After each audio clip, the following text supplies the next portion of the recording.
Welcome to another episode of learning through errors. এই বাক্যের মধ্যে আমরা একটা ভুল পাবো এবং সেই ভুলটা তোমাদেরকে খুঁজে বের করতে হবে। সো আমরা আজকের যে বাক্যটি রয়েছে সেই বাক্যটা একটু দেখে ফেলি।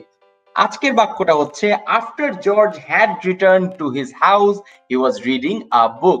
After George had returned to his house he was reading a book. খুব সহজ লাগছে বাক্যটা দেখতে, কিন্তু একটা ছোট্ট ভুল এখানটাতে লুকিয়ে আছে। একটু চিন্তা করো, আমি তোমাদেরকে সলিউশন এক্ষুনি দিয়ে দিচ্ছি।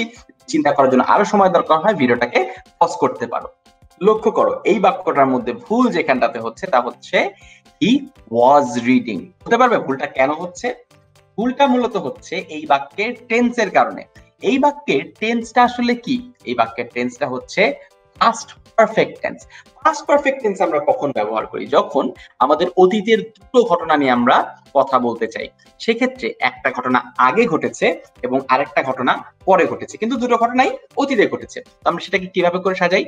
আগে যে ঘটনাটা ঘটেছে সেটাকে আমরা পাস্ট পারফেক্ট টেন্স দিয়ে বলি, এবং পরে যে ঘটনাটা ঘটেছে সেটাকে আমরা পাস্ট ইনডেফিনিট টেন্স দিয়ে বলি। সো একদিকে থাকে পাস্ট পারফেক্ট টেন্স যেটা আগে ঘটেছে, এবং পরের ঘটনাটাকে আমরা পাস্ট ইনডেফিনিট টেন্স দিয়ে বলি।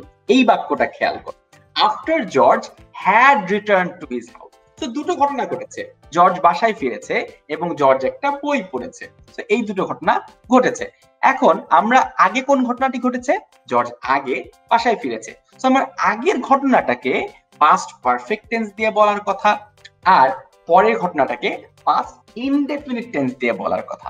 আগে যে ঘটনাটা ঘটেছিল সেটা হচ্ছে জর্জ ফিরেছে, সেটা কিন্তু আমরা পাস্ট পারফেক্ট দিয়েই বলেছি, আফটার জর্জ হ্যাড রিটার্নড। কিন্তু যদি আমরা পরের যে ঘটনাটি ঘটেছে সেটাকে কি দিয়ে বলেছি? পাস্ট কন্টিনিউয়াস টেন্স দিয়ে বলে ফেলেছি, হি ওয়াজ রিডিং।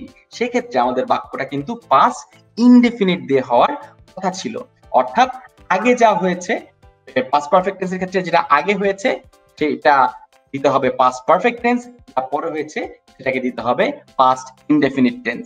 এই নিয়মটা যদি তুমি মনে রাখো তাহলেই কিন্তু তোমার জন্য এই পাস্ট পারফেক্ট টেন্সকে এক্সিকিউট করা খুবই সহজ হয়ে যাবে।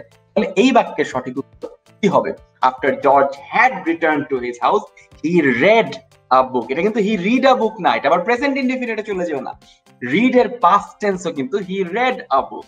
After George had returned to his house, he read a book. অর্থাৎ এই বাক্যটার মাধ্যমে আমরা কিভাবে করে একটা পাস্ট পারফেক্ট টেন্সের বাক্যকে সাজাতে হবে সেটা স্পষ্টভাবে বুঝতে পারলাম, এবং কিভাবে করে আমরা একটি বাক্যকে পাস্ট পারফেক্ট এবং অন্য বাক্যকে পাস্ট ইনডেফিনিটে সাজাতে হবে সেটাও বুঝতে পারলাম। দেখা হবে পরবর্তী ভিডিওতে।